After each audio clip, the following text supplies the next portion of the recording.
রং বেরঙের বিভিন্ন স্বাদের জুস, মজাদার অ্যাপিটাইজার ও ডেজার্টের এবং মডার্ন চাইনিজ খাবারের স্বাদ পেতে চলে গিয়েছিলাম গুলশানের হংবাওতে। এখানে গিয়েছিলাম আমরা রোজার মধ্যে ইফতার করতে। আমি, আমার মেয়ে এবং তার 2 ফ্রেন্ড ও তার 2 ফ্রেন্ডের মা, আমরা মোট 6 জন গিয়েছিলাম। দেখতে রেস্টুরেন্টটা খুবই সুন্দর, খুব সুন্দর করে সাজানো এবং খুবই শান্ত পরিবেশ ছিল, কোনো কোলাহল ছিল না। রেস্টুরেন্টে ঢুকিয়ে মনটা ভালো হয়ে গেল। আমরা সবাই রোজা ছিলাম, রোজার জন্য আমাদেরকে খেজুর সার্ভ করা হয়েছিল। সবাই মিলে আমরা খাবার পছন্দ করলাম, কে কী খাবে। খাবারের ডেকোরেশন দেখলেই আসলে অর্ধেক পেট ভরে যায়, এত সুন্দর করে সার্ভ করা হয়েছে। প্রতিটা খাবারই ছিল খুবই মজাদার এবং আকর্ষণীয়ভাবে প্রেজেন্ট করা।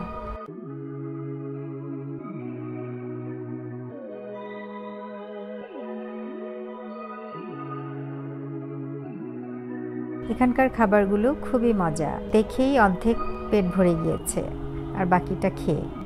আপনারা চাইলে ট্রাই করতে পারেন। খাবারগুলো একটু এক্সপেন্সিভ ছিল, কিন্তু স্বাদে কিন্তু একদম 10 আউট অফ 10ই দেব। প্রতিটা খাবারই ভালো ছিল।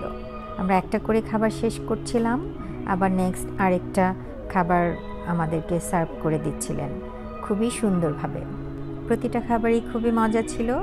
কোনটা ছেড়ে কোনটা খারাপ বলবো জানি না।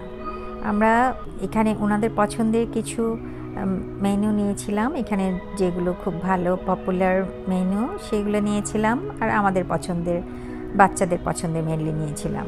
খাবার কিন্তু আসলেই মজা ছিল, চাইলে আপনারাও যে টেস্ট করতে পারেন।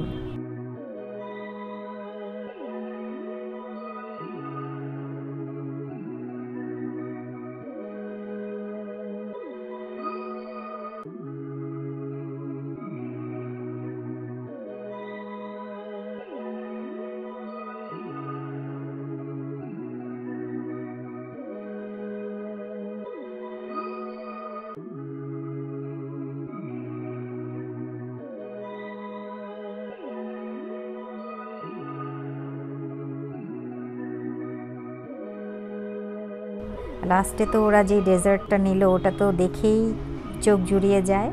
কেকের সাথে আইসক্রিম, ওরা খুবই মজা পেয়েছিল। 3 বাচ্চা খুবই মজা করে ডেজার্টগুলো খেয়েছে। 2টা আইসক্রিমের সাথে 2টা চিজ কেক ছিল ডিফারেন্ট ফ্লেভারের, সাথে আইসক্রিম ছিল। আইসক্রিমটা দেখতে একদম মিষ্টির মতো লাগছিল। সব মিলিয়ে রেস্টুরেন্টের খাবারগুলো খুবই মজা। আমি বলবো অবশ্যই একবার ট্রাই করা উচিত।